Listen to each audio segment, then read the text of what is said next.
Welcome to First Unitarian Society of Minneapolis, the birthplace of Congregational Humanism. We carry on that tradition of free thought today, dedicated to promoting a free search for truth, meaning, and justice. Our web address is firstunitarian.org. I'm David Breeden, Senior Minister. Welcome.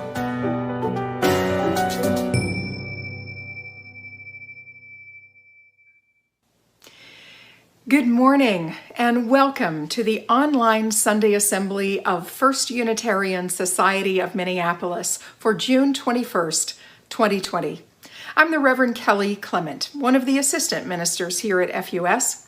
I'm joined online today by the Reverend Dr. David Breeden, Senior Minister, Allison Wyeth, Director of Religious Education, several musicians who will share their talents with us, and an amazing tech team who is making today possible for all of us and all of you. Thank you for making the effort to be present with us from wherever you are. First Unitarian Society of Minneapolis is a member of the Unitarian Universalist Association of Congregations. We are an intentionally and radically inclusive, congregational, humanist community dedicated to promoting the brave, free, and responsible search for purpose, meaning, and justice. Our theme for the month of June is compassion. You know that our building is closed and that this congregation is one of the open mind, the open hand, and the open heart. Please be sure to carefully read our Friday email each week and the monthly newsletter. These are our main avenues of communication, and if something is happening related to FUS, you'll find it in the Friday email or the monthly newsletter. If you're not yet signed up for the email list, you can do so via our website, www.firstunitarian.org. The sign-up link is right down at the bottom of the homepage. And while you're there, you can poke around and find lots of great information about FUS, ways to connect online, contact info for ministers and staff, and ways to donate to our work in the world. Another way for you to connect is via our Facebook group, Members and Friends of First Unitarian Society. We'd love to have you join us there.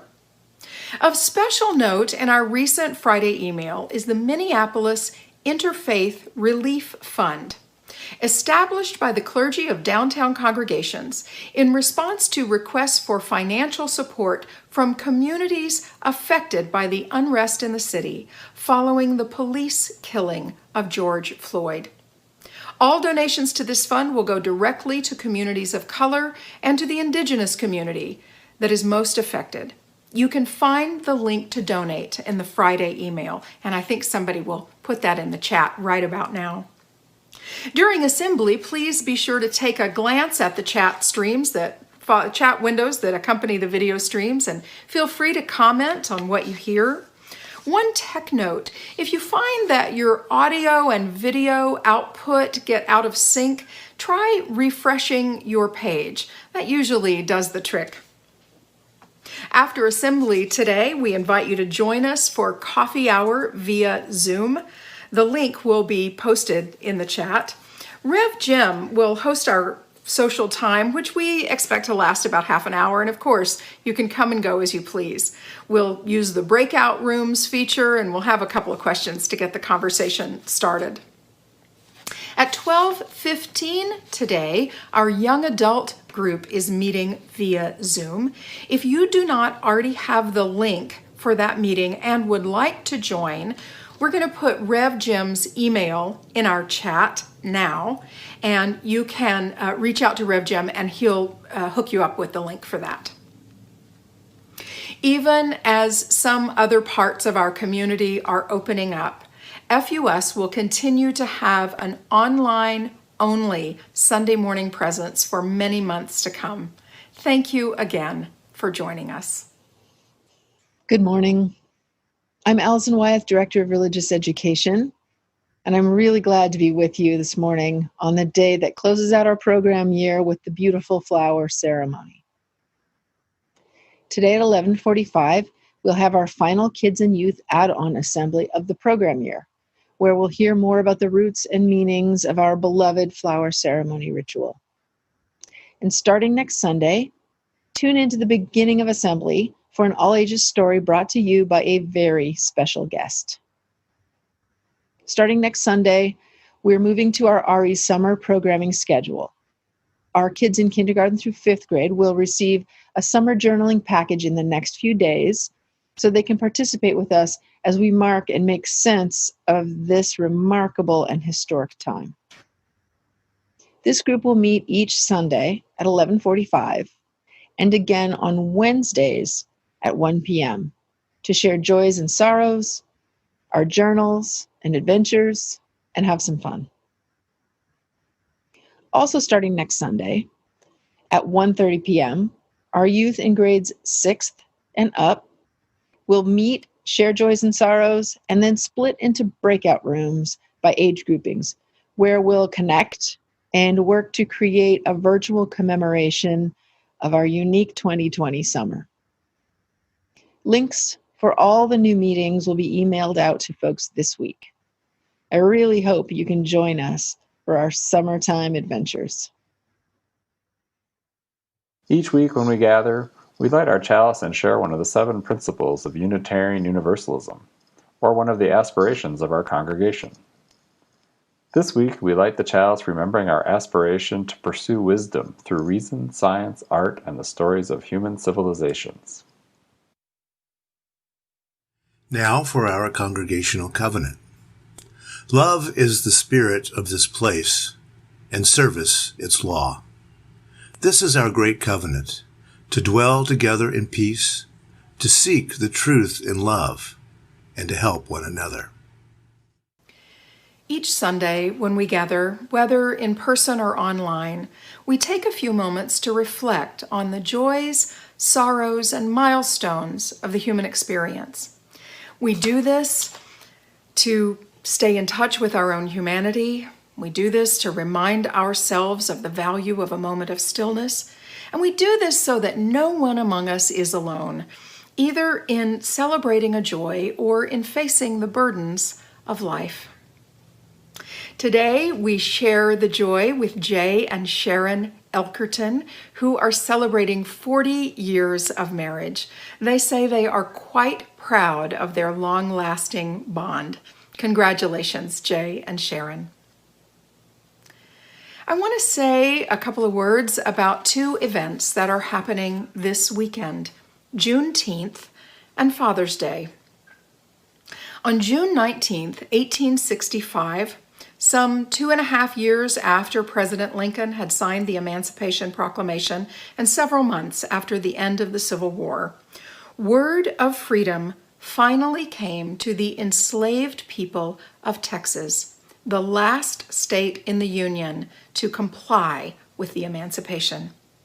Now celebrated throughout the United States, Juneteenth holds special resonance this year in the wake of the murders of African Americans at the hands of both the police and civilians.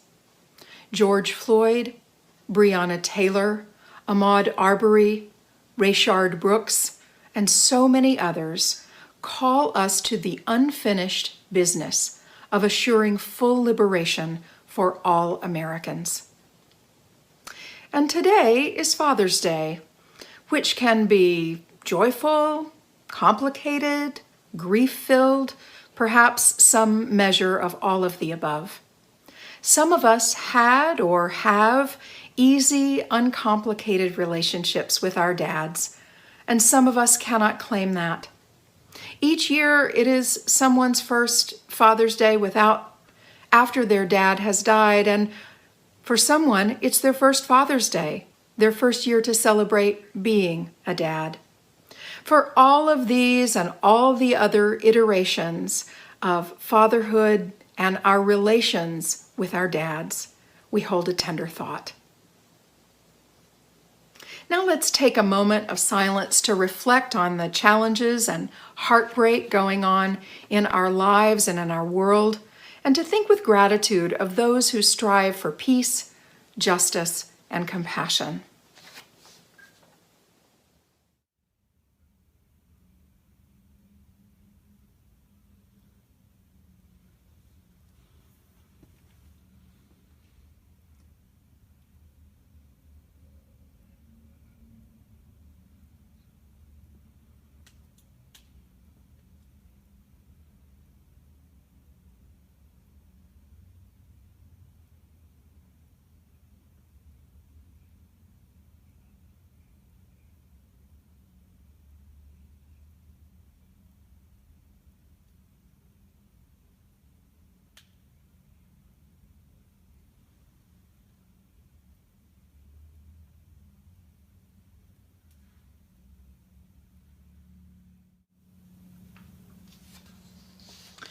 As we come out of the silence, we'll hear our traditional musical response.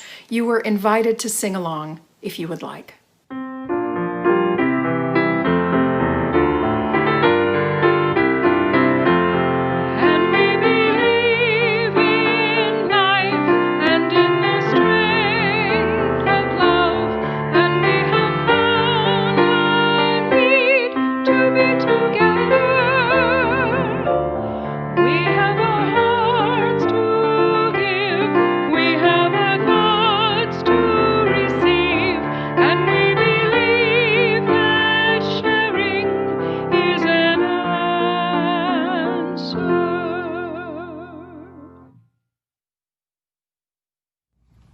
Hello, FUS congregation. I just want to tell you how much I miss seeing all of you. I miss the choirs, orchestra. Anyway, today I would like to feature some music from Peter Ilyich Tchaikovsky. I don't know about you, but when I was a child, I grew up listening constantly to the Nutcracker of Tchaikovsky. And it came to my attention through much sorrow. And even as I'm trying to tell this story today, Tim is we had to start it like 3 or 4 times, that Tchaikovsky was very ashamed of his sexuality. It was a very known thing that Tchaikovsky was homosexual and that he was tormented by it through his life. And apparently it had gotten to the point where the Tsar and the powers that be in the political system, actually it became such a problem and an embarrassment that they asked Tchaikovsky to commit suicide. This isn't just some sort of conspiracy theory. This has even been altered now in the music scholarly books, that he was asked to commit suicide. And he did, his last performance was of the Pathetique Symphony, which, if you know the last movement, is just tears, nothing but sorrow and tears. But I want to just play a very simplified arrangement of the Pas de Deux from the Nutcracker, a dance between the prince and the Sugar Plum Fairy. And what's interesting about this is, sorry, this has become a tutorial, but is interesting is it's based on a scale, a G major scale. This is the melody.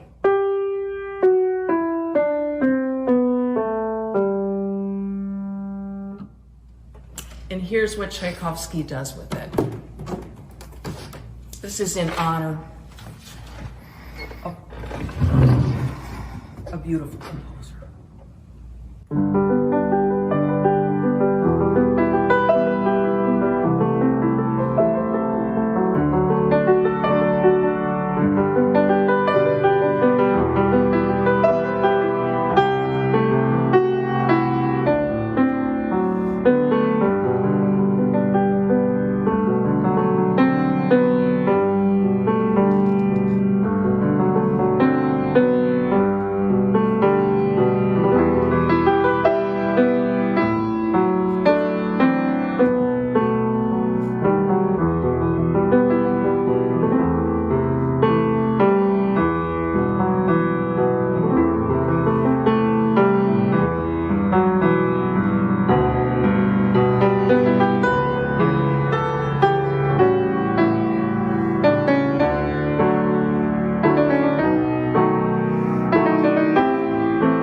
Recently, I've heard a lot of people express a sense of time warp. First, it was March and the beginning of a pandemic, and now we look up and it's summer, and where did all that time go? We know time passes because our hair keeps growing, but where the heck does it go? That feeling of coming unstuck in time seems to exist for a lot of us just now, while by the same token we feel utterly overwhelmed by events and hopelessly busy day and night. Reports of illness and death and danger and economic collapse are daily fare. Yet, despite the horrifying violence and riot, there is peaceful uprising, and perhaps even a reckoning at last for this nation's deeply hate-filled and oppressive past. During this time warp time, try to have a little bit of compassion on yourself. And next time it gets to be too much, perhaps you should look up that old tune from the Rocky Horror Picture Show titled Time Warp. It's astounding.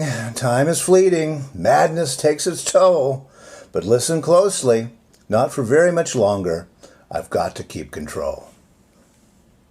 Yeah, during this time warp period, I've been considering compassion, and for the last couple of talks, I've been exploring that concept, a concept that's a little bit confused in the Western world. Is it an emotion, or is it a way of thinking, or is it both?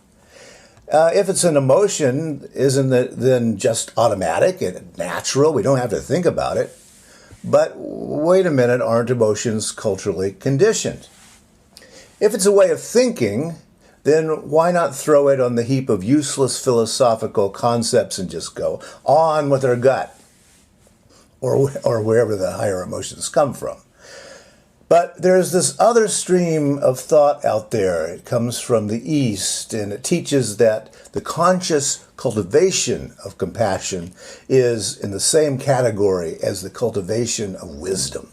And that tradition calls us to love and care for all sentient beings. That tradition teaches the cultivation of compassion, that it produces an energy and a desire to contribute toward the betterment of conditions for all living things. That way of thinking, I've been arguing, turns the dominant Western model of religion and religious experience and that autonomous self-actualization idea on its head, so that, rather than seeking a solipsistic, individualistic saving of my own soul, we see ourselves as a small but critical part of that larger fabric of the cosmos. In my previous two talks, I've made the claim that the serious problems in the U.S. at the moment are a failure of compassion. Malcolm X called it chickens coming home to roost. In the U.S. today, we're living with the consequences of the racist foundations of this nation and of the Western Hemisphere. We live with a Constitution constructed to empower only a tiny fragment of the population. How do we resolve the paradox of a nation formed for the purpose of perpetrating slavery and white supremacy? Our times are asking of government an existential question. Can a government so constituted be saved? And in fact, should it even be saved? That's the question being considered out on the streets at this moment. Will we trust in an old and clearly flawed process, or do we chuck it all out and try to start again?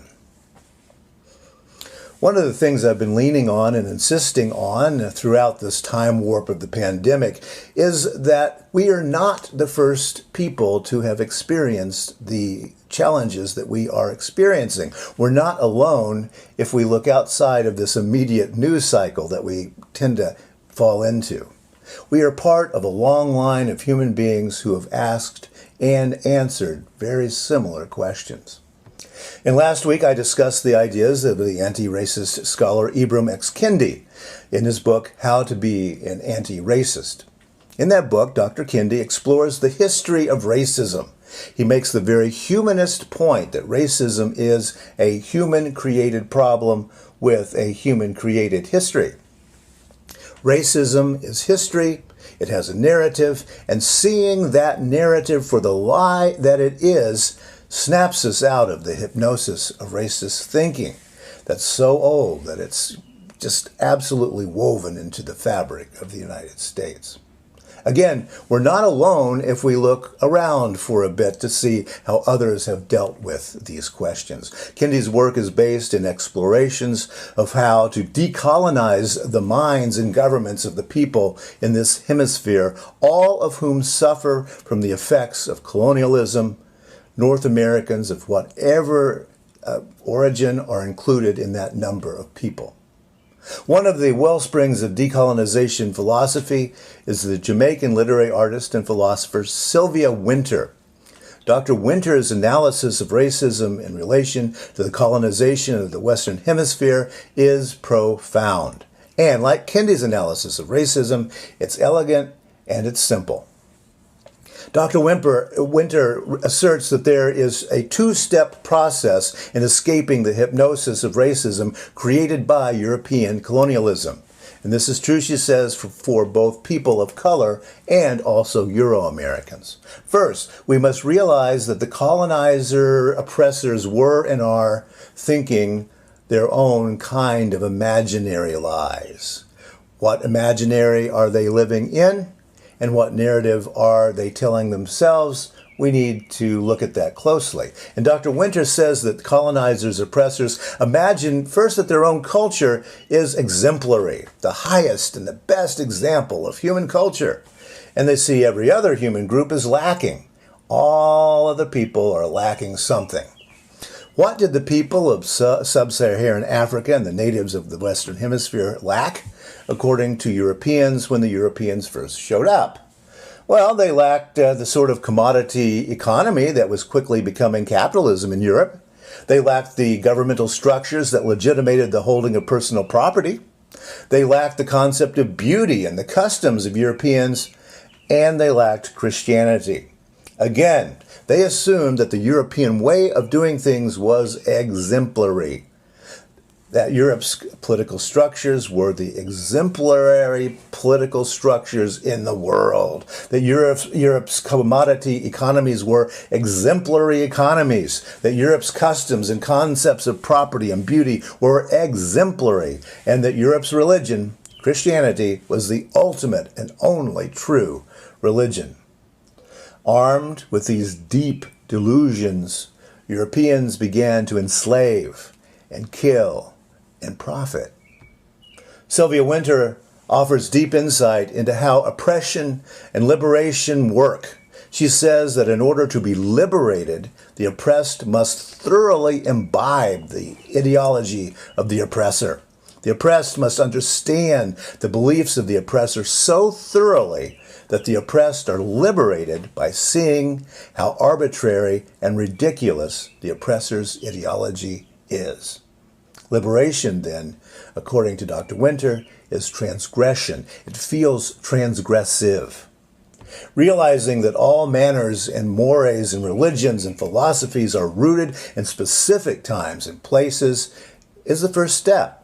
We must realize that our deepest held gut reactions are social constructs with a history, a genealogy, as philosophers like to say, and the question is, how have I been colonized?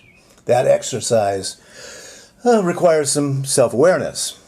The next step, Wynter argues, is to realize that all of that thinking concerning superiority and lack is about creating an other over there.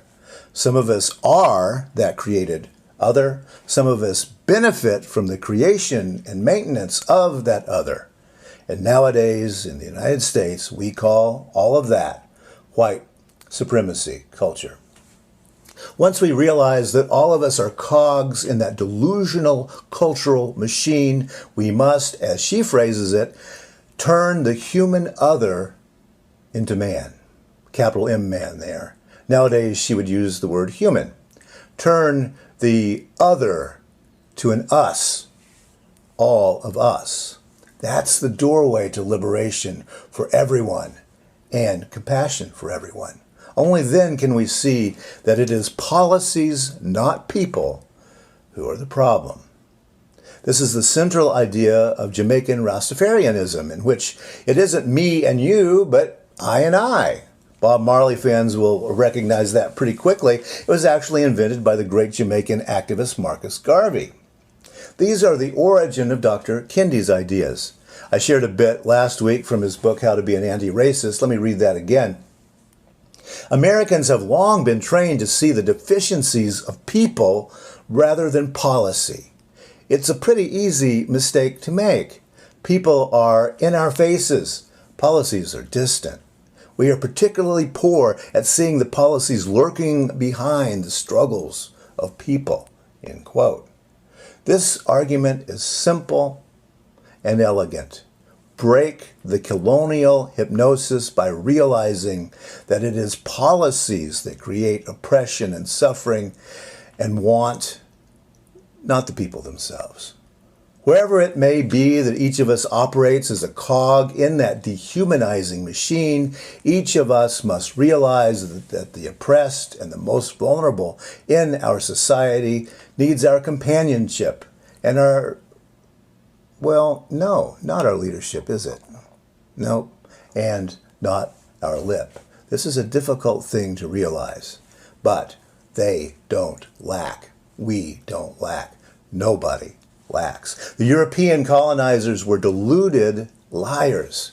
People don't lack for anything except for those things they themselves consider that they need or want. It's all about changing the narrative, something we can do consciously. I also mentioned last week that the book How to Be an Anti-Racist is a particularly good book for humanists to read on the subject of racism, because the center of Kendi's analysis is that racism is a set of unexamined beliefs. He says that explicitly. Racist ideas love believers, not thinkers. And we humanists, we strive to be thinkers, not believers. In other words, Americans have bought a false narrative, a narrative which says that some people lack something. Looking at those deficiencies of people, this narrative hides the real truth. The problem is the policies, laws. Yes, policing needs to be fixed, but racist policing is only the end of a long chain of policies based in racism. And that's why that term law and order is clearly code in the U.S. for white supremacy. It's time for us to rethink these things. One way to do that, perhaps you've heard of Krulak's Law. Charles C. Krulak is a Marine general, now retired, and a key figure in rewriting theories of warfare for new realities. He literally wrote the new book on Marine combat tactics. Now, Krulak's Law applies to business and to life, as well as to the Marines. It goes like this. The experience people have with your brand is in the hands of the person you pay the least. In other words, no matter how sound the manufacturing, no matter how fast the distribution, no matter how trendy the shop, if the base wage clerk messes it up, the rest of the chain doesn't matter. The customer walks. The same is true in the case of justice. No matter how learned our Supreme Court justices are, no matter how just the legislation of Congress, no matter how well-intentioned the citizens of the nation and the state and the city are, everything comes down to the actions of the beat cop. No matter how high-minded our ideals might be, if that cop messes up, a citizen suffers. Executed for selling loose cigarettes. Executed for forgery, executed for going asleep in a drive-thru, executed for jogging, executed for cooking dinner in your own apartment. Krulak's Law, the entire justice system of a nation comes down to the beat cop. Krulak's Law says that the only contact most people will ever have with a major corporation is with that end of the line, perhaps base wage employee. The grunt Marine is probably the only experience most people will ever have with U.S. foreign policy. And the beat cop is the only contact with American justice that most people will ever experience. And I think that's another one of those spiritual truths. General Krulak's point is very simple. The base wage clerk, the grunt Marine, the rookie cop, the buck stops there. In that moment of encounter, the vast superstructures do not much matter. It is individual experience. Quote, "The experience that people have with your brand is in the hands of the person you pay the least." End quote. The message is very clear. That clerk, that grunt, that cop, they had better be well-trained, well-compensated, and empowered. The clerk is the corporation. The grunt is America. The cop is justice. Krulak's law.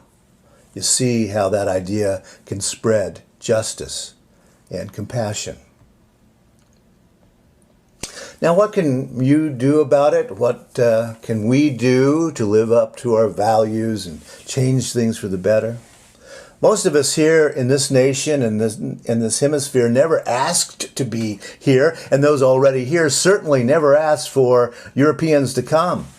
We are the inheritors of enslavement and genocide and greed. But hey, most people don't get to pick their parents, do they? To start, we need to not only know, but feel that very deep truth. As Sylvia Wynter phrases it, if the mind is what the brain does, what the brain does is itself culturally determined through the mediation of the socialized sense of self, as well as of the social situation in which the self is placed, end quote. Even those visceral, gut reactions, those emotions that we have are culturally conditioned. Disgust, revulsion, love, you name it, culturally conditioned, as is racism. Ibram Kendi writes, "The only thing wrong with black people is that we think there is something wrong with black people," end quote.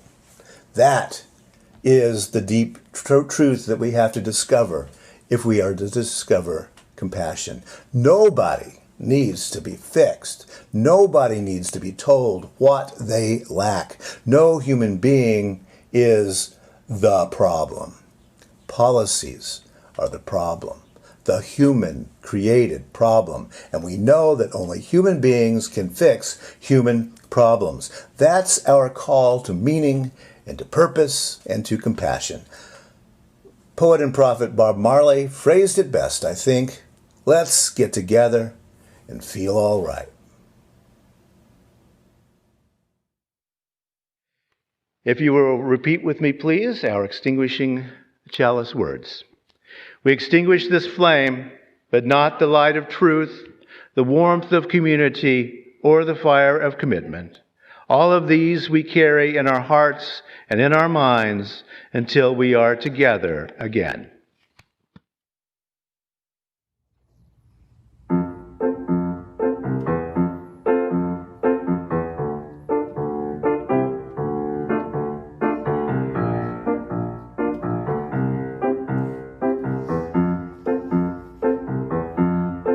When the night has come and the land is dark and the moon is the only light we'll see, no, I won't be afraid. No, I won't be afraid. Just so long as you stand by me. So darling, darling, stand by me. Oh, stand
First Unitarian Society of Minneapolis is an independent and democratically governed congregation that depends upon you for our support. If you want to help keep the voice of Unitarian Universalist humanism alive and strong, please download the Give Plus app or go to giveplus.com, or you can donate on our website, firstunitarian.org. Thank you so much. In the course of our normal program year, we mark the transition from the spring into the summer with our flower celebration, when we all bring flowers to FUS and exchange them. But things are going to be a little bit different this year. But we do want to continue this tradition. So the flower celebration goes back to 1923 and a Dr. Norbert Sipak. He was the founder of modern Unitarianism in what was then Czechoslovakia. Dr. Sipak was born a Roman Catholic, and when he was a child, he wanted to become a priest, but he stopped believing in the theology. So he became a Baptist preacher, and very much like our own John Dietrich, was tried for heresy and then became a Unitarian. After becoming Unitarian, Dr. Sipak wanted to find a symbolic way of celebration that didn't have any of the Christian trappings around it, and he discovered how to do that out in the beautiful Czech countryside with the wildflowers. He turned to those flowers, and the flower celebration was the result. And we continue that tradition that began in Prague so many years ago because this celebration symbolizes a central theological conviction of Unitarian Universalism, and that is the inherent worth and dignity of every person, the inherent beauty of every individual. We also celebrate that larger beauty that we create when we join together free individuals in a covenantal body, a gathering of individuals who agree to freely and responsibly search for truth and meaning together in respect, support, and love.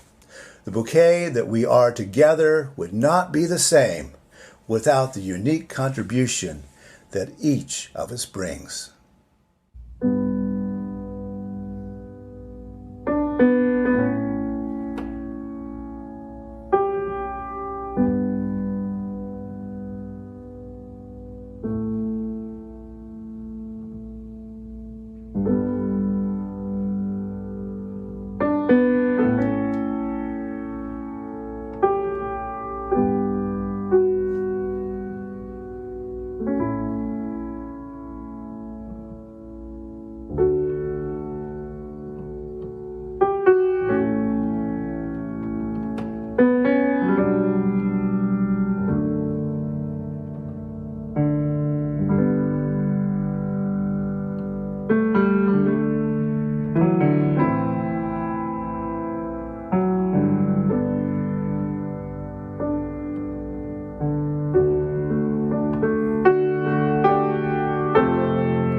Until we meet again, be fearless, ask questions, hold on to what is good, strengthen the weak, comfort the fearful, serve the suffering, do what makes you come alive, because we need more people who have come alive.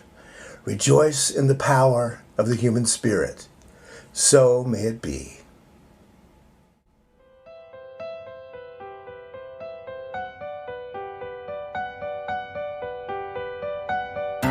Thanks for listening. You can find much more about humanism and what's happening at First Unitarian Society in Minneapolis by visiting our website at firstunitarian.org.